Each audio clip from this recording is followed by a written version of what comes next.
you have to understand and study, why is this gravel thing exploding as road races imploding? Like what are the ingredients that is making this thing boom? And protect those and harness them and foster them, because if it just becomes road racing off road, if it just becomes this widening gap, then it's going to cease to dazzle and grow, and it's just going to be a lower class with, your non-Pogachars of the world. Like there's something Yeah, that yeah, is, we 100%. we need it to be our own discipline. And I care so much about that.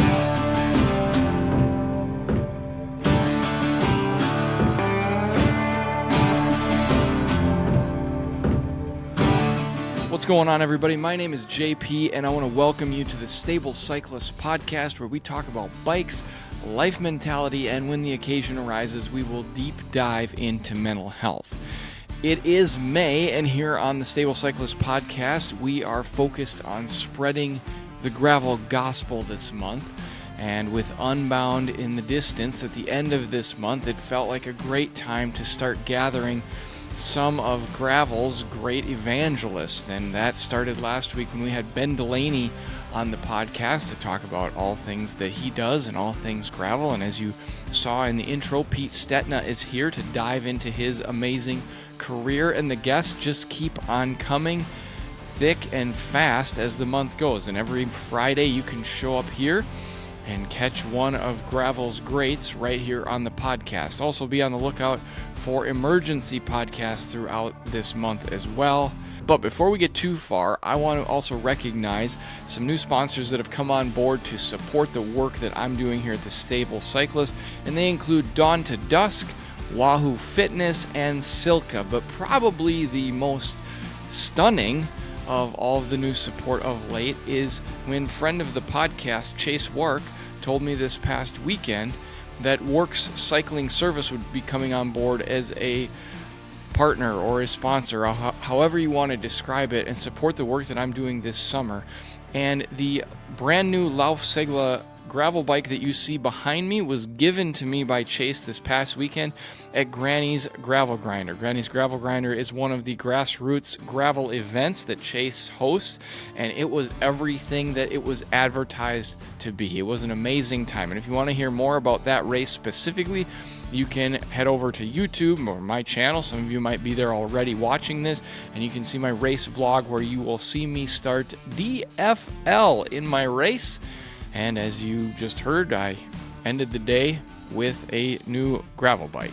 Chase knows how to put these races on, and he also hosts the Hot Dish, the Day Across Minnesota, of which is nicknamed the Dam, and the Filthy 50. These are four of the best grassroots Midwest gravel races you can find. And if you want to learn more about them, you can go to workscyclingservices.com and start planning your next adventure to the upper Midwest. Now, some of you may be wondering why all of these companies are suddenly supporting the Stable Cyclist and what I'm doing here, and it's pretty simple. For one, the podcast has grown exponentially from where we started a year ago. But way more important than that is the fact that I am the producer or director, however you want to call it, of the Madahe film series, which is a mountain bike film series. And the third film in that series is called Back to the Start, and it is all about how to restart your life after a serious mental health diagnosis. And this year's film, the third in the series, follows my story from racing the Madahe 100 in 2019 to being diagnosed with bipolar disorder in 2020, and my fight back to finding what real normal life was like after that, all the way to starting the race this coming summer and racing the Madahe 100. And there's so much more to describe and tell about, but if you want to learn more about this project, or you want to support it and learn how you can support it, there is a link in the description of this podcast episode. All right, my guest today is Pete Stetina. He is a former World Tour professional bike racer. He, of course, was one of the key domestiques for Ryder Hesjedal in his 2012 Giro d'Italia win.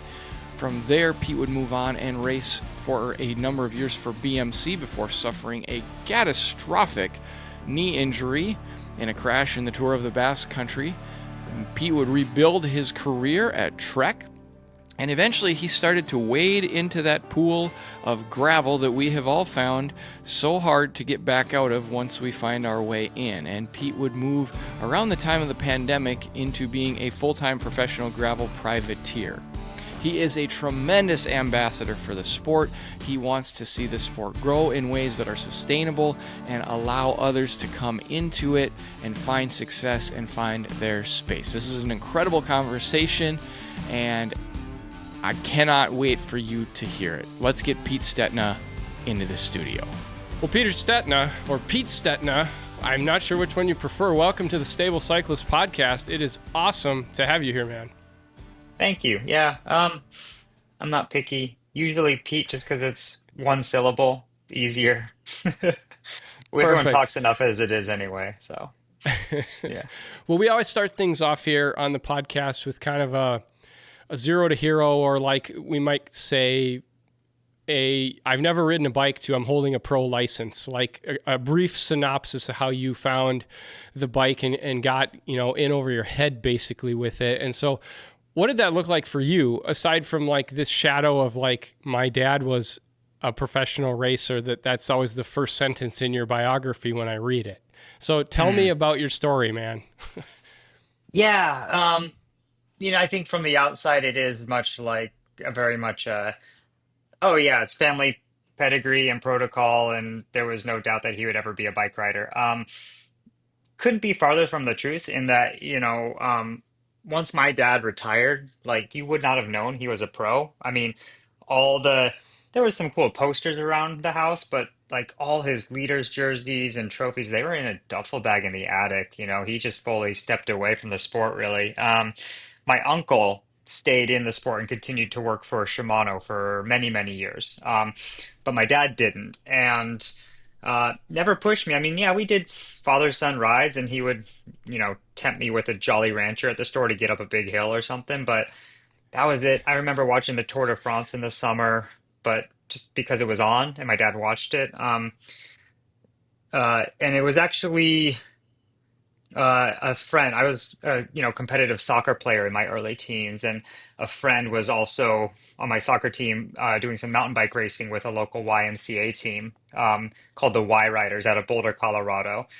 So growing up in a hotbed of cycling that is Boulder, one of the few born and raised Boulderites, and he was bringing his mountain bike to tournaments as we traveled through Colorado, and my dad was driving me, and so we would bring our mountain bikes and do rides after the tournaments and whatever. And so I joined the Y Riders, and as they trained for the 24 Hours of Moab on the junior relay team. And so it was very much like, you know, young teens hanging out and just kind of like community and mountain biking. So that was actually much more on my mom, even that, she was more, like the soccer mom, and dropping me off and picking me up Right. from the Y, and and then once I found the sport and I was hooked, and I had a natural talent, obviously just due to genetics, and always a competitive kid. I was always doing sports, but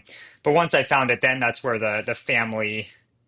um, the family influence and help really wound in, because my dad could ride with me and push me harder and train me a little bit. And my uncle, being Shimano, would always help with used parts. Like Shimano North America, like they don't talk about it too much, but I don't know if this still is, but there's like a bin there that's like kind of like the warranty bin, where it's like people, like if it showed up and it had a scratch on it or it was a blem for some reason, like it just kind of goes in this one room, and so my uncle Wayne could uh, pull stuff out of that, and help me, because it's not a cheap sport to get into.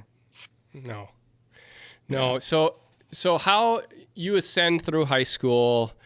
Um, Yeah. how do we get from there to like you're on the world tour? Uh, that was interesting in that it was very much, once I found the sport, it was talent pipeline, with my name, Boulder. And it was also coincidentally that right as I was, really starting to take racing seriously, this American pro by the name of Jonathan Vaughters was winding down his career, and he started this US team called 5280 Subaru, and it was three juniors in Colorado and three under 23s. And I was one of the juniors, along with Alex Howes, actually. And yeah, it just every year it kind of grew just a little bit. It became a continental team, a US team, continental team, and then a pro continental team. Um, and every year I just kind of made the cut. I would, they assign a few bigger riders and I would develop just enough to step into the next role.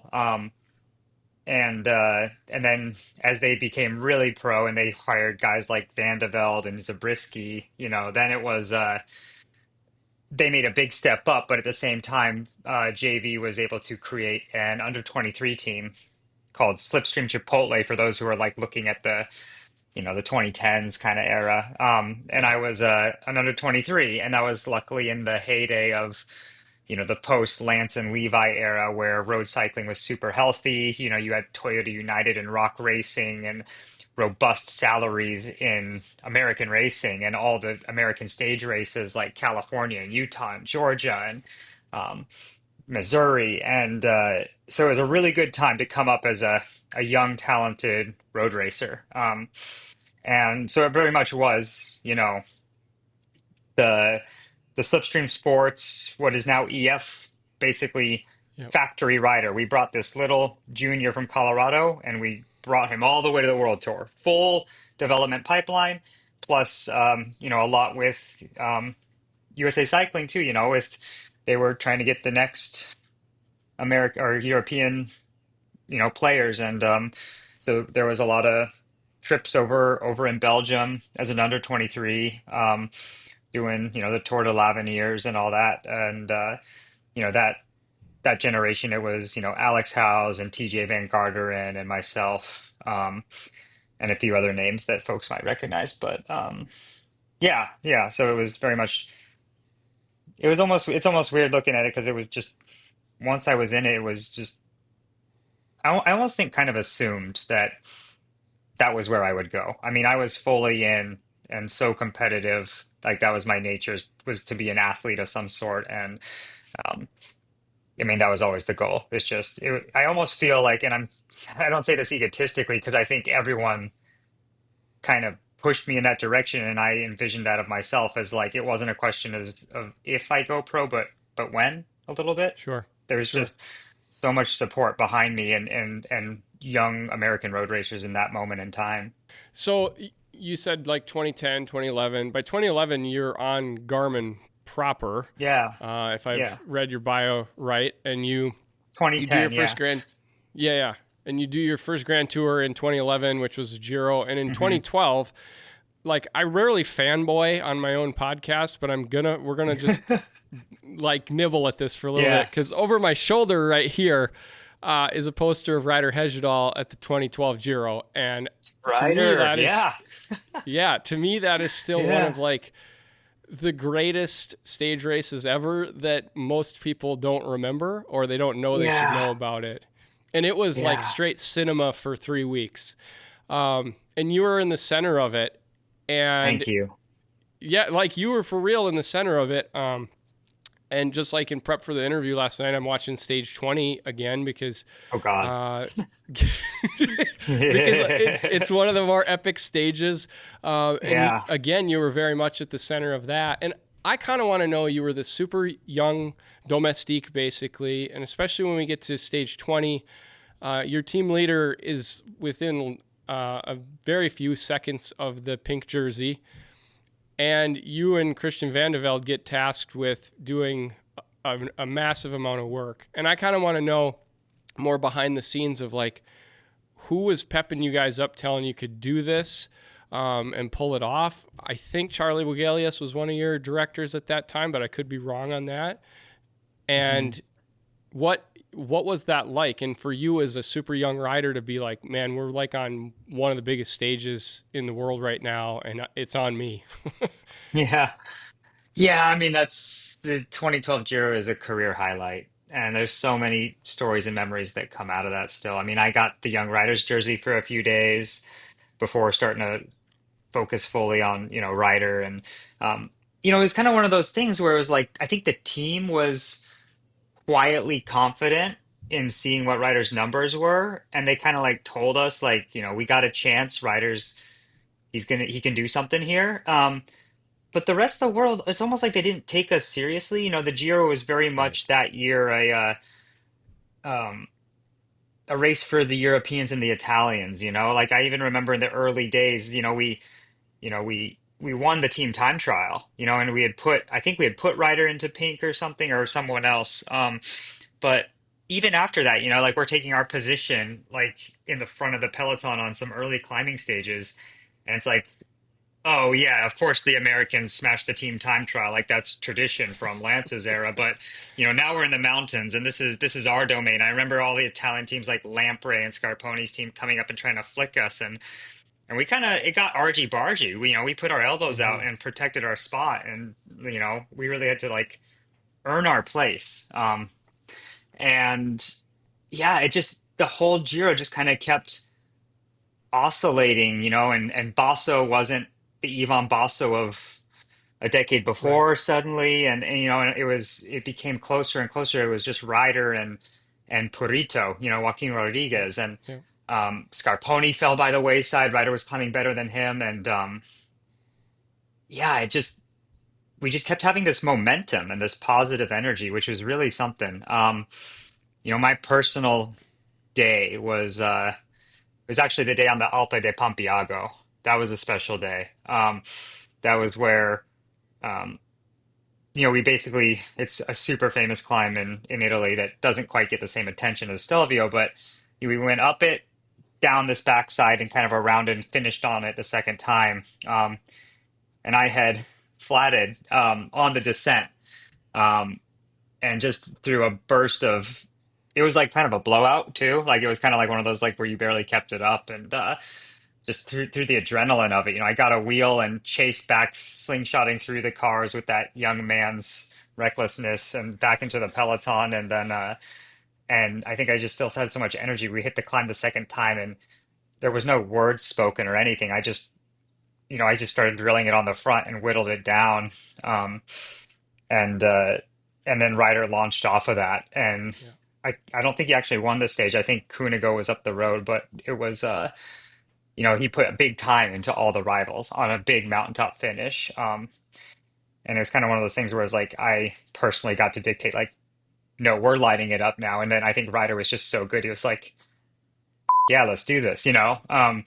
So that was my personal, like, small victory ride. And then, yeah, the Stelvio was just, it was really funny. I actually listened to Payson's podcast randomly. Like a month ago where he interviewed Thomas de Gent, and I have the whole inverse Yeah. of that story from Garmin's perspective. So it's pretty fun to look back at that. Um, Yeah.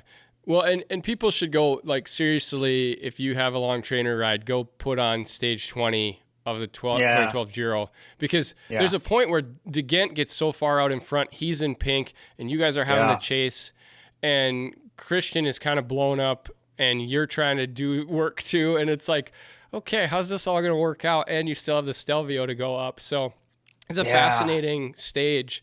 And yeah, I want to like getting back to like what was the behind the scenes talk from your directors on those late stages where you guys were starting to get kind of thin, but you had some work to do and you also knew like I think he actually is going to do this. We had a really strong flatland power team to protect Ryder, but when the big mountains came calling, it was really just Ryder, Christian, and I. And so stage 20, penultimate day, the final day finishes with a time trial in Milan. And we it starts up this massive climb. I think Tonale or another one that you know, maybe Paso Tonale. And it's everyone set risking it for the last biscuit, right? And there's a massive break that goes up the road. And to be honest, like I don't even remember Thomas's against name being mentioned in any plant the whole race. Like he'd always been Right. Right. eighth, sixth, like not quite there. Like we were fully focused on Basso and Purito and Scarponi, and um, yeah, we just didn't even consider him. And then all of a sudden, he's in this massive 20 rider break, or maybe he jumped up to them, but but Vanderbilt was there. He was covering our bases. I was back there with Ryder in the main group, and the course basically it was a monster of a day.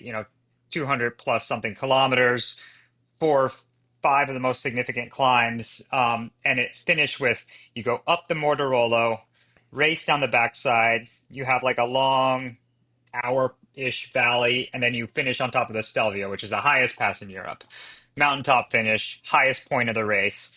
Um, and the race blew up on the Mortarolo. And Ryder and everyone and Perita, they were attacking each other. And all the domestiques got basically dropped. It was just down to the favorites.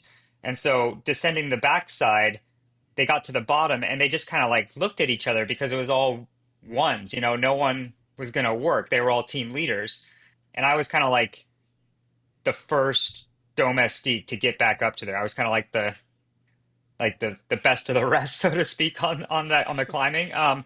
So I got to the bottom and yeah, like you said, DeGent was ringing alarm bells at this point. It was like, oh crap, like this is dangerous. Um, So I just went to the front and started time trialing because there was no one else to do it, And Ryder, I got basically Yeah. caught up to Ryder. I was like, "What do you need? Do you need a gel?" And he's like, "Get to the front, just go." And I started riding and trying to limit the losses, but DeGent was on a steamroller up ahead, and I remember they called Christian back. They said, Yep. Christian, drop out of the break. You got to come help save this race too. So Christian sat up out of the break and gave up his chance at a stage win. And because he could have just sat on DeGent and then really climbed. Yeah. But when Christian got back there, I had already been time trialing for a good, 15K or something. And at one point I dropped back to get bottles for Ryder and Christian, and then came back up and continued. And so when Christian got there, he started to rotate with me, and I just told him like, I'm already effed. Like I'm going to be torched anyway. Like you got to save your legs for the climb, and I'm just going to finish the valley. So I just basically treated the bottom of the Stelvio like my like the finish of my entire Giro. And I'm proud that I basically held against group even. I can't. It was a couple of minutes, Yep. but Yep. they didn't really gain more. It was maybe 30 seconds one way or the other. I honestly can't remember, but it was like the race was in check, Yep. or in balance. And then Christian had fresher legs, and so he took over on the lower slopes of the Stelvio and really started bringing them back. And then yeah, Ryder launched off, and made moves, and Perito actually gained time on him that day, but we had saved the Giro. We had you know Yeah. brought back that massive threat from DeGent, and limited the threat. The funny part is, basically there's so much hype. So basically, I finish my race at the bottom, and I swing off. I've no bottles, no food left, fully bonked, and the team managers, they're so excited, right? The race is going, like they just buzz right by. And so, I'm just climbing. Stelvio is like what, like a 90-minute climb? Like it's, Yeah. 20 miles uphill or something. And um, I got nothing. So I'm still like, every once in a while, there's like a person that on the side of the road that gives me a can of Coca-Cola or whatever. And, I get to the top, you know, half an hour behind or whatever the hell it is. And, they're all whisking Ryder away to like clean him up and get him ready for the time trial the next day because he's got a shot at pink. And, um, Yep. I mean, I rid myself sick, and and then of course you're at the top, and they're like, "Oh, Pete, you have doping control." So, no food, no water for hours, fully dehydrated. Go sit in a tin can at 9,000 feet.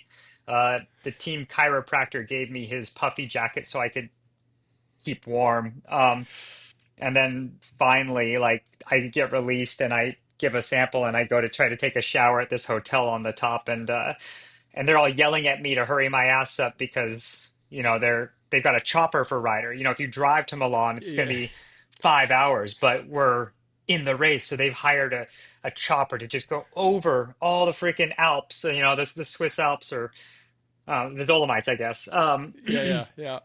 And so I remember like kind of like still being like just bonked and like, half hallucinating, but like flying over these pristine Dolomites to our hotel in Milan in a private chopper.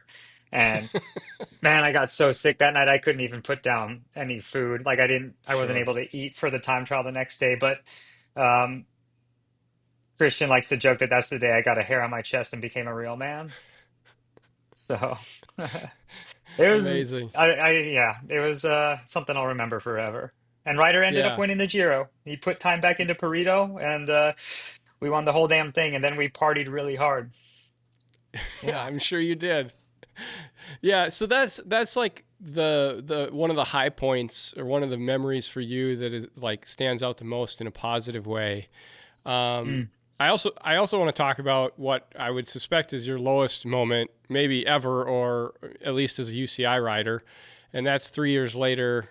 You're at Vuelta of País Vasque, or the Tour of the Hmm. Basque Country, and you come around or come into a final stretch, and there's a pole sticking out of the ground, Yeah. and seriously injured, and it like totally alters your career. So, people again can go find the mechanics of what happened. Like there's a Right. ton of articles about it.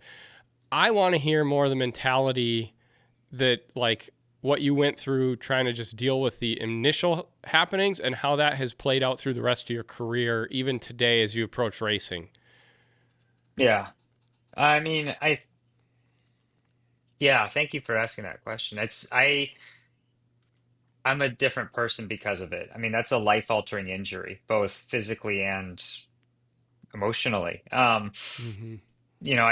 Before then, since those great Garmin days, I had since moved on and taken a career opportunity at BMC to kind of be TJ Van Garderen's, helper for the grand tours like the Tour de France, but also be a potential winner of Tour of Californias and Utahs for BMC. I was really making further steps and actually starting to become a GC contender, and that's what the team believed in me for the smaller races. Maybe your Volta Catalunias, your Tour of Californias, these things. I had been doing some top tens the year before, um, and yeah, it's the accident happened, and it was that last. It was in Pays Basque, and it was like I had had a really good spring. It really like had some nice results before then. We were already talking renewals with BMC a little bit, and just both sides were pleased, and it was the last race before going back to California to try and win the thing um, for BMC as the team leader, and it yeah, the accident happened, and of course you immediately try and get up. You don't even think, and it was such a violent accident that it was just adrenaline, and honestly I killed every nerve in there too, even, and Yeah. but it was pretty quick that I remember not being able to get up. Like, you crash and you get back on your bike. It's just you're programmed, and I remember like not being able to get up, like I couldn't get off the ground. And then there very quickly, I mean, I think there was someone holding me down, and the team manager, a French guy, was, he was saying like, no, no, Pete, like you're not going to finish this one. It's okay. It's okay. I mean, I think they could see how bad it was. Mm-hmm. And yeah, I mean, it turned into, uh, it was hard because it was an ambulance ride and trying to get information, and you're in the Basque Country where Spanish is a second language. It's they speak Yeah. Basque, which is a Yeah. whole nother thing Yeah. entirely that has no Yeah. bearing on Spanish. They're not even similar words, and Yeah. um, and so they're translating. They're trying to speak Spanish to me in not their natural dialect. And my Spanish, I'm fluent enough Yeah. from having lived there for so long, but I am then trying to, while on morphine for the pain, translate Spanish to the English doctors in the US, Dr. Testa and Dr. Eric Hayden in Salt Lake City, of like what's going on, Yeah. and the team doctor was there, but he was also, the race kept going, he would attend to the team during the race, and he would kind of come check on me in the evenings quickly. Yeah. But in those early days, there's nothing to really do. It's just like this is a massive trauma. There's going to be surgeries, plural, and Yeah. um, like yeah, and it was a high enough profile sporting accident that it was like there was a lot of attention on it, so the hospital was being very careful. I couldn't be discharged too early. Sure. Um, Yeah. and because there was talk like from cracking the origin of the tibia among many other things. That's where the marrow could die. So if there was talk of like if the bone dies, like we're talking amputation. Like this is all wait and Yeah. see. So I Yeah. think most people wrote me off. My career was done. They were talking about maybe walking normally someday. Yeah. But I yeah, I finally got home, and I'm maybe have this story. It's an own story of just the extradition to the U.S. is you can't make it up. It's not like a Hollywood movie would not do it justice. Getting home. I mean, I'm talking planes, trains, automobiles, Yeah. self-injecting blood thinners on an airplane, like just some wild stuff. Hopping gates with a a Basque Swan year, like shoving my luggage over gates as we are trying to make trains. It's a wild one. But uh, finally get home, and they get eyes on it, and I start my rehab a couple weeks later once they had deemed I was safe enough to travel.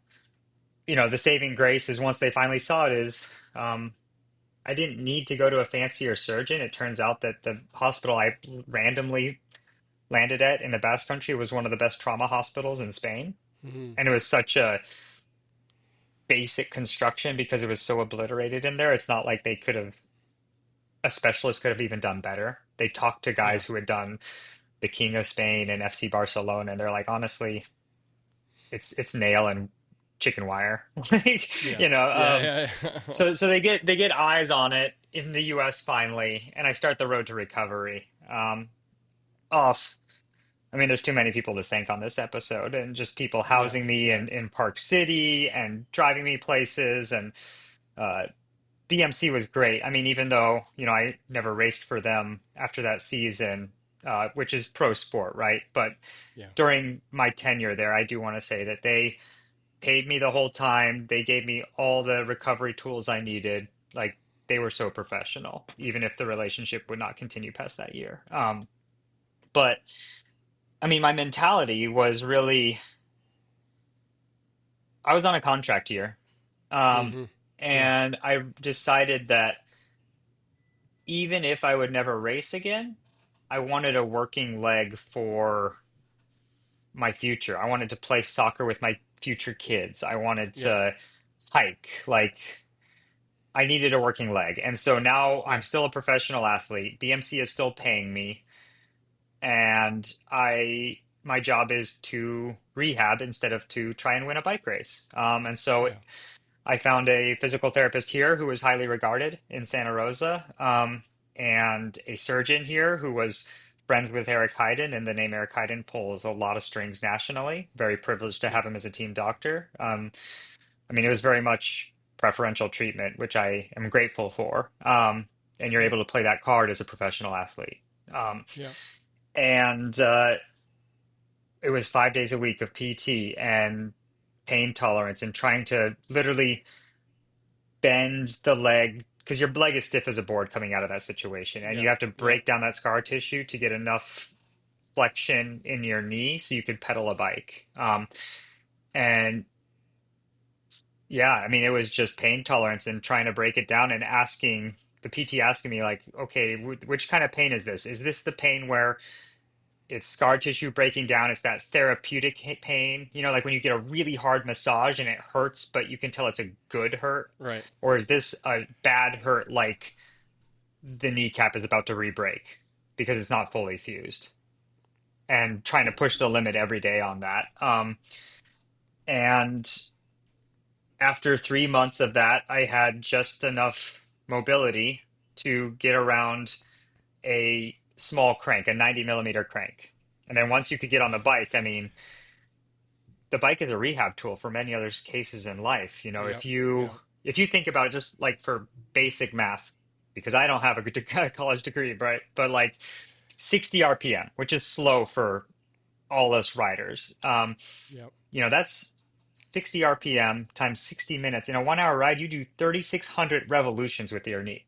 So A, it has to Yep. be solid, but B, you can't go to a gym and do that. You can't do 3,600 leg presses or anything like that. That's Right. crazy. And so once I got on the bike and started getting the blood flow and those tissues moving, the speed picked up really fast in the recovery. And I'd kind of get another 10 degrees. We could make the cranks go to 100, 110 mil. Some of the needles would start to poke out of the skin every time I bent my knee. So I'd go in for a surgery. We clip those, clip them down, re-sew the knee together, um, keep going. And at 3.5 months, I had my weight bearing clearance and I was on my normal bike. So I got the medical okay from the team to start the Tour of Utah, um, while I was still walking with a cane, but it was safe enough as long as I didn't really crash hard. And they needed a body for to fill the roster. So I lined up at the Tour of Utah, um, and uh, and I finished it. I made time cut every day. Again, it was lucky and tactical in that an altitude race where the power is lower. America's big boulevards, big wide roads, you can hide in the peloton so much better than a tight European race with positioning is key and jumping out of corners. So, I was really able to hide and survive every day. So, um, yeah, I finished it, and then at the time, BMC was still not confirming, but Trek said, if you can finish this, then um, then we believe you'll come back. And they gave me a minimum salary contract for 1 year to prove it. Um, and I took it, and yeah, I spent another 4 years there. Let's transition a little bit. I know that, I know I could ask you, like, how'd you get into gravel? But I think there's some very, like, there's two good podcasts people can go listen to. They can go listen to Choose the Hard Way with Andrew Vance, friend of Hmm. mine, and he does a good interview with you and talks you through it. Also, the Grodio podcast has a great interview from a couple of years ago with you and Yeah. Amanda talking through that whole transition. They're both great interviewers, and they tell your story really well. But I kind of want to know, I think a lot of people are just like, Pete decided he was going to be a privateer and do the privateer thing. And I don't think it's that simple, or I would guess it's No. not, because there's these grasshopper events here and there before that. And you show up at Unbound 1 year in a Trek kit, and if I remember correctly, and for sure you show up at Leadville one time in a Trek kit, I think, too. So Yeah. tell us kind of what was the motivations more than anything, and did some of it, one of my big questions is you still rode World Tour for 3 more years after that accident. Yeah. But I'm curious if, like, your road out of the World Tour started when you smashed into that pole, and gravel was just eventually the thing that you were like, actually, this I seems a lot more my deal. you're right. The seeds were sown then. I mean, I think when you have something like that, I mean, you realize who's Yeah, in your corner and who's only there when things are good. You realize who your true friends sure. are. You realize the meaning of community, of friends that prop you up in the bad times. And you value the little things more. I was definitely a different person before the accident and after. And it started small. It was my accident. And even before that, it was my dad had an accident with a car bike collision, and he now has a traumatic brain injury. He's still Hmm. alive, but he's severely handicapped. Hmm.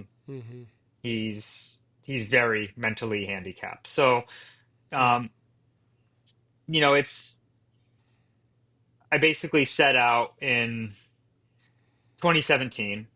with Trek to I created a Grand Fondo up in Tahoe where I live part time, my namesake. And the whole point was to give back. You know, it was we found a foundation called the High Fives Foundation that helped injured athletes. And you know, I wanted to give back to, you know, fam my dad's accident ripped apart our family.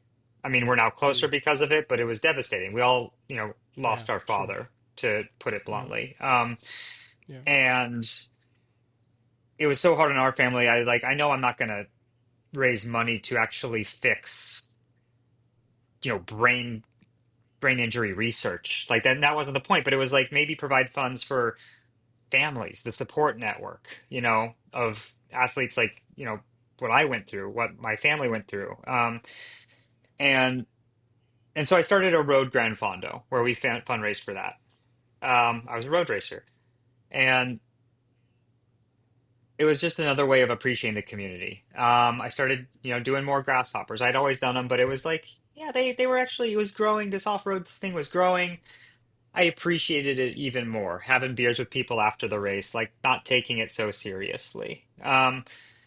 And so I guess, you know, looking back on it now, it was like I was starting to appreciate like the gravel ethos while still playing the high performance game of the World Tour, you know, and there were a few yeah, sussant moments where I felt like I was almost like a black sheep of the World Tour, and that like, you know, like I was under a contract renewal one year with Trek, and a manager came to me and they were like, you know, like they kind of played games with my agent for a long time. You know, it was a late renewal one of the years, and it was this moment where he like sat me down. He's like, "Yeah, we're gonna continue with you, but like I don't want to see anything about charities or charity rides or custom beers with your event. Like that's projects for retired riders. You need to focus on you." And I get that was high performance, but that was also like, you know, I would think like Trek and the sponsors would love that I had my namesake event that was like, yeah, you know, marketable. Uh, the whole yeah, point is to sell bikes, you know. So and it yeah, was just a fun project for me on the side while I was sitting in a hotel room day after day trying to find the ends of the internet. Like the thing that I hated most about the world tour was the downtime, the hotel time. yeah, I needed an yeah, activity, you know, not just Netflix. And so I was already starting to like become a little disillusioned with just the like unapologetic chase of human perfect, or you know, physical perfection yeah, at the cost of everything else, relationships and all that. And I know that sounds negative, but that's what all pro sport is at a certain level, yep, no matter which game you choose. But I think it was starting to take its toll. I was starting to value things differently. You know, I remember I had a custom beer. You know, I'm a craft beer guy. I was always at race yep, weight. You know, I'm still a professional racer first and foremost, but you know, we for my Grand Fondo we made a custom beer, and I was proud. I mean, that's better than the Wheaties box. I had a beer that was sold all over NorCal and Nevada with my face on it, and yeah, and I helped make it. I helped the tasting notes and everything. I was super proud of it. So of course, like I'm walking through and I would put up a Twitter or an Instagram post of like, "Hey, this beer is at this grocery store here. Like, go grab some." And I showed back up for a race at the end of the season, a mountaintop finish in Italy, and I ran top 10 against, you know, Dan Martin and Thibaut Pinot and these guys, and the team was confused. They're like, "We thought you've been off in America drinking beer." And I was like, "No, guys, just because I take a picture of it doesn't mean I'm drinking it." So there was, again, it yeah, was just this another disconnect in that maybe I didn't fit. Um, and you know, and then the gravel thing started, and you know, I suffered a pretty serious undiagnosed case of mononucleosis. So yet another setback. And if you race long enough, I had a decade in the World Tour, bad things happen, right? You're yeah, seeing yeah, it with every rider. They start to have a bad crash, whether it's Vingegaard or Remco or whoever, right? If you're in the game long enough, Chris Froome. yeah, Um, yeah, and and so I had an undiagnosed case of mono in 2018. I struggled to get a contract. So in 2019, I did. I had a one more year with Trek, and um, my plan B was kind of like, yeah, I'm gonna do this gravel stuff. I want to race my bike in the US and not do the whole European thing, that the lifestyle that I'm losing my infatuation with. And so I kind of half started to talk about it. And then Trek came back and they're like, okay, let's go another year. And I kind of I had my agent put into the contract, like, I contractually, I want to do some of these gravel races. Like, it makes sense. Yeah. Like, the road is priority, but like, let's have it not affect my race calendar. But if I'm in the US, I can hop into some of these. It's great for my training. It's good promotion for Trek. And it was like, yeah, okay. So I got actually written in my contract. Um, I get to do the Belgian waffle ride, Unbound in Leadville, or at that time, Dirty Kanza in Leadville with Trek Segafredo. Yeah. Um, Yeah. Yeah. Yeah. and Yeah. yeah, and I did them. Little did I know, I think that cemented the end of my tenure at Trek, because the directors didn't like that. I remember they tried to keep me as a last minute roster fill for the Tour Romandy when I already had Sure. a ticket home to race BWR and then go all in for California, which was my season goal, with Richie Port as a team leader that Yeah. year. And um yeah, and so I already had the ticket home, and it was like, you're going to change all my travel. I'm not prepared for Romandy. I'm just going to be pack filler for no reason. This isn't a good idea. And I stuck to my guns with my agent, and I said, like, no, like, it's in my contract. I get to take this opportunity for BWR. And I think that really was kind of that first nail in the coffin with Trek at that time. I mean, I remember Sure. the team director basically dropping me off at the airport in Brussels after the afternoon after we finished Liège, and just like saying, you better win this gravel race, and shutting the door and driving off. Luckily I did. But Yeah. Yeah. it's just, I guess what I'm saying over these last 20 minutes is, it's just this, it's, again, it wasn't this aha moment. I mean, there was a bit more of an Yeah. aha moment when I won it, and seeing how much BWR meant to our Yeah. American cycling community, how much Yeah. attention it got. I think it Trek was dumbfounded. They were like, "Oh my God, this is one of the biggest sports marketing pushes we've seen all year." Yeah. And but it was this continual, like, reinforcing of, like, this isn't right for me. Like, they just value things on a Yeah. completely different plane than I do. And I'm probably lucky that I had a good long career and, like, results like the Giro to kind of be a known quantity in Europe, where they kept believing in me. Like, I know if I was a young rider trying to pull these moves with asking for BWR and stuff, when I hadn't had 8 years, 9 years of World Tour experience and being a protected rider in some races to fall back on, they probably would have dumped me a lot sooner. But Sure. it was time for Yeah. the breakup to happen at the end of 19, I guess. Yeah.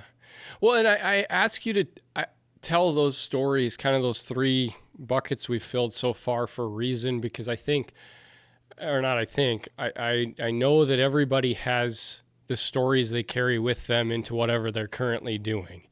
Hmm. And so much of the time, I have looked at either how you are viewed, or how people, whether we call it the spirit of gravel or whatever we want to say, like, people speak in a negative way about you. And I'm like, I don't think you have the context of this person and why Pete thinks the way that he does. And so I kind of wanted you to share those stories, because it helps us see, like, you always looked at things a little differently than maybe everybody else. And it's why I'm not going to talk a lot about Lifetime Grand Prix, or like trying to go win Unbound, because one of my favorite quotes I've ever heard you say is, my career doesn't change at all if I win Unbound. Yeah. And, like, that's, I think for a lot of people that's stunning. I think it's awesome to hear somebody in your position be like, look, I am not defined by this at all. And Yeah. I've heard you say over and over through this conversation, you've mentioned community, whether it's how you got into it, what you were drawn back to, the people who have supported you, the people who have supported your family. Like, building proper community is really what it's about for you. And the other quote that in all my research I heard you make that really stuck out to me was, I'm here to try and open the door for people to see beyond the competitive environment of what cycling can do.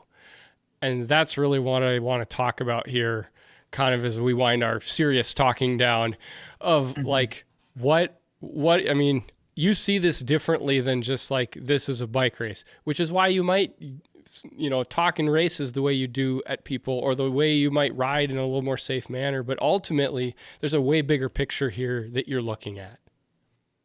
Thank you. I mean, yes, I thank you for seeing it. For me, what my true motivations are. I mean, don't get me wrong, I'm very competitive and I love bike racing, but I do think Yeah, 100%. the people that 100%. just see, I think, I know I've been a polarizing figure because of snippets, right?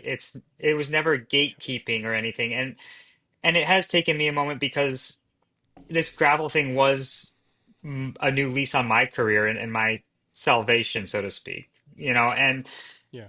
and it took no one had done what I'd done yet in that like calling themselves a gravel pro. That term didn't exist, and to really make it effective and splash and work, like you know it you have to understand and study why is this gravel thing exploding as road races imploding, like what are the ingredients that is making this thing boom, and protect those and harness them and foster them, because if it just becomes road racing off road, if it just becomes this widening gap, then it's going to cease to dazzle and grow, and it's just going to be a, a lower class with, your non-Pogachars of the world. Like there's something Yeah. that Yeah, is, we 100%. we need it to be our own discipline. And I care so much about that. And, I think I have been outspoken in the past. Um, and depending on the context, it's not always interpreted the best. But I also have to, take a step back, and that I realized, like, before my accident in 2015, all I cared about was trying to make the tour team. I was the guy eating freaking carrot salad on an altitude camp in Italy instead of going to my sister's graduation, which I now hate myself for. But at the same time, like, that's what you have to do when you're chasing the top percent. And so then when I see these young riders, your Cole Pattons or Keegan Swensons or whoever, like I know what they're doing, and I can't fault them because I did that game, but it's with Yeah. experience and circumstance of a much longer career that I have just a different perspective. And it's not to say they are wrong, because pro sport is about winning the bike race, but yeah, to what end? And it is different in that if you are winning, still counts. That's what gets the headlines. Yeah. That's what makes Yep. sponsors happy. Um, but I mean, yeah, at this point in my career, I also know the biggest thing, my biggest contribution to this sport will have been the first quote unquote gravel pro, for better or worse, right? Like that wasn't a thing. And that's, race wins come and go. Someone's gonna go faster at Unbound this year and the year after that and the year after that. And Yeah. while a race win feels good, and there are races I would love to win, Traca was a beautiful moment in my life, probably the Mm-hmm. coolest win of my Yeah. career. It's Yeah. my sponsors already know what I've done and my value. So I mean, there's maybe a bonus, there's a few $1,000s for a win at Yeah. Unbound, Yeah. but I'm in my late 30s. Like I know what I've done in this sport, and I also, like, it's not going to make me try harder. It's not going to bring bigger contracts. It's and so it's just a different situation than, a young rider who's really trying to, boost their Yeah. career and make their name. Yeah. Yeah. So how do you shift then? You're getting to that point where you're like, I'm still riding really well. Obviously you do win Traca and you're very competitive in these races, but there's going to come a point where it either you just don't want to train like that anymore, and or your children are at an age where you want to focus on them, or a lot of things. But Yeah. I'm guessing you want to stay. I don't see you putting the bike away and being like, this didn't happen. Yeah. I see you staying really involved. And so How do you stay involved? How do you see us bringing more people into this sport? Maybe not quite at such an elite level or mindset. Um, I will be in gravel and in cycling for the rest of my life. I love it too much. I want to be a lifelong rider. Um, I want to party at Mid-South so hard instead of Yeah, worrying about yeah. the pro race. I want to go to the party at the secret party at the dispensary 2 nights before and stuff. Like I want to do Yeah. those things. And so I'm really excited for when I do decide to hang up my racing wheels, but I still have the competitive itch. I love getting after it. And I'm still, a podium contender. So I got a little bit left in me, but I'm definitely always thinking about the future. I mean, I think I did not share is that, when I was laid up in that hospital in 2015 and I was, teams were like, his career's done. Yeah. I went as far as thinking about what's next, creating a new business Mm-hmm. plan and actually have Mm-hmm. like postcards and written notes on the next thing. But and then gravel happened. And so I want to stay in this space. And I think Mm-hmm. my goal is to do bikes, whatever that means. I mean, I think being pro is only one angle. Like I see a lot more commonalities with yourself doing a podcast and hopefully with a sponsor that makes this happen or a Yeah. journalist like Ben Delaney who's Yeah. or even an influencer. As much as I hate that word, like we're getting paid to do bikes, whatever that Yeah. outlet is. For me, it's trying to win Yeah. races and stand up for the good of gravel. And I know I'm going to get hate for it, but um, um, and that's going to shift and morph. But I think if I can continue to just get paid to do bikes for as my career, and Yeah. once my physical capacities start to subside, that's going to look like something else. And I do Yeah. think it would be very fun to help the next generation of gravel pro. I mean, there's the kids that want to listen. I think there's the ones that only want to win the races and go home. And that's fine. But I think there are other ones that do understand that magic recipe. Yeah.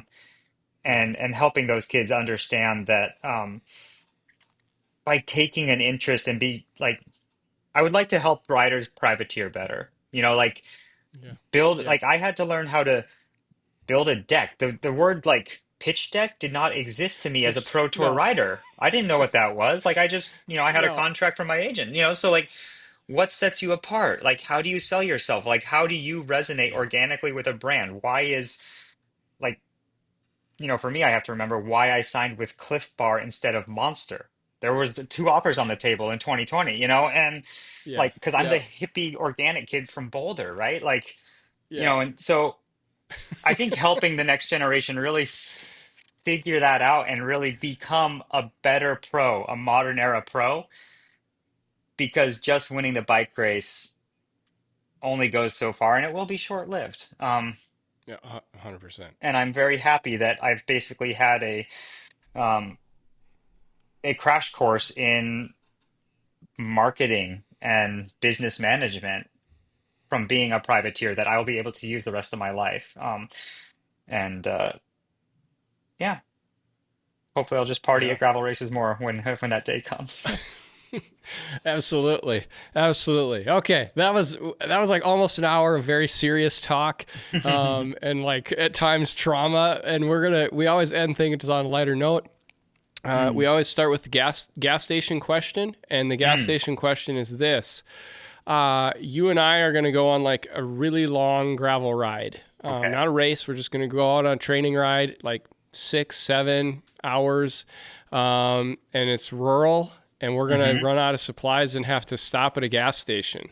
Hmm. And so, what are your go-to food and drink when you walk into this gas station to get us home? Um, I'm always a sweets guy.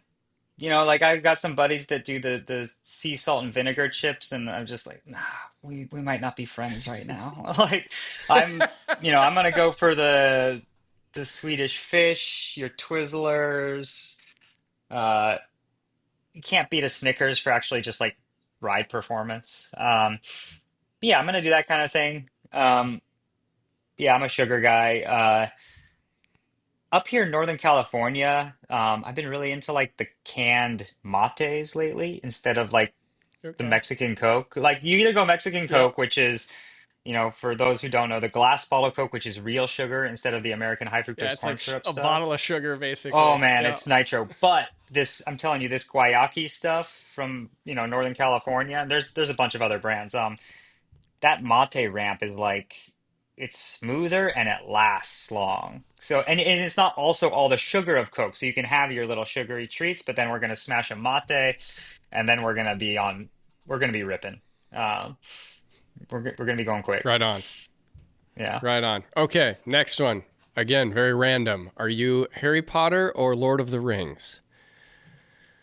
Man, it just depends on the day. I mean, I definitely binged the Harry Potter stuff when I was younger more.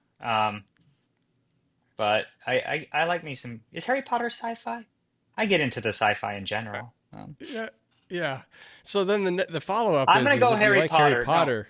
I'm gonna go Harry Okay. Potter Okay. because I do have a knee replacement coming in my near future. Like my knee, it is beat to hell in there, and basically was like, don't do other sports until you finish your pro career because your knee has a short shelf life. And I've just been holding on, wishing that there's gonna be some Harry Potter pill where I grow a new knee. Like I remember reading the books as a kid and like they go to like the infirmary when they crack their arm and it's like some magic wand tap and drink this potion and like bloop, like new arm. Yep. So like I need a Okay. I need a Harry Potter kneecap pill. Anyone out there listening? Right on. Right Yeah. on. So then the follow up question is always, what house do you consider yourself a part of? Ooh. What are the two middle ones? It's like Hufflepuff and what was it? Ravenclaw. Ravenclaw. Yeah. It was always weird. They're like, aren't they like shades of like good to bad? Like, like Slytherin was evil, and you just can't align with them. And I don't view myself as a bad guy. Maybe some people Oh, in oh, Gravel you do. can, Pete. You can align with Slytherin. I know. Alex always told me to just like embrace the full like be the villain. People need a villain The in heel. Gravel. Yeah. Yeah. Be the heel. Um, Yep. and the whole Gryffindor thing is like almost like too like egotistical. Yep. Like I'm saving the world, so I'm just gonna be middle of the road. I don't know if that's like Hufflepuff. I don't know the traits. They never even got the attention, man. Yeah.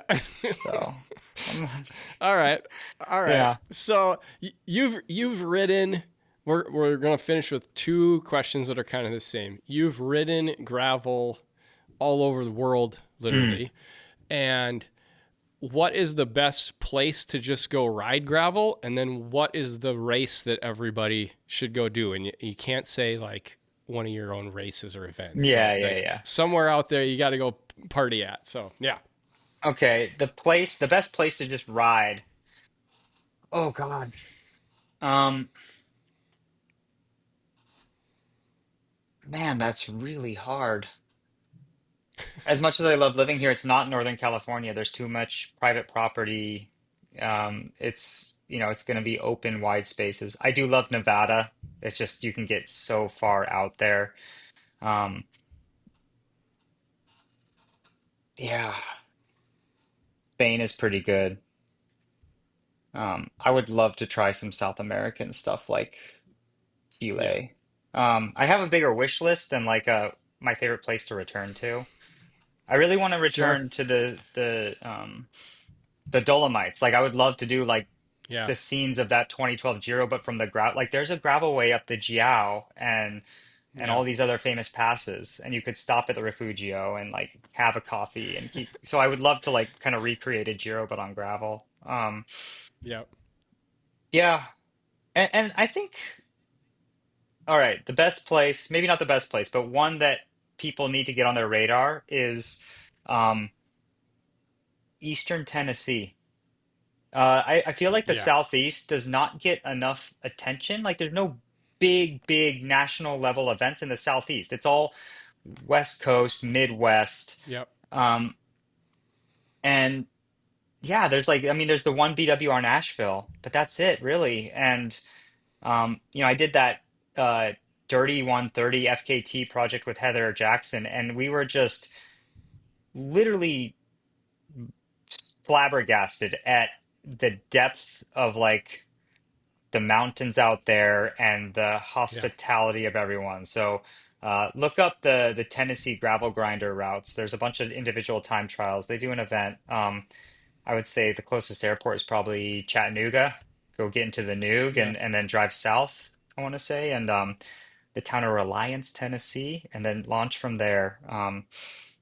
Yeah, and they have their own little community where they just like do they do a party at the end of the year with everyone who did the time trials, and they're at these little campsites, and um, it's a special spot. I think Yeah.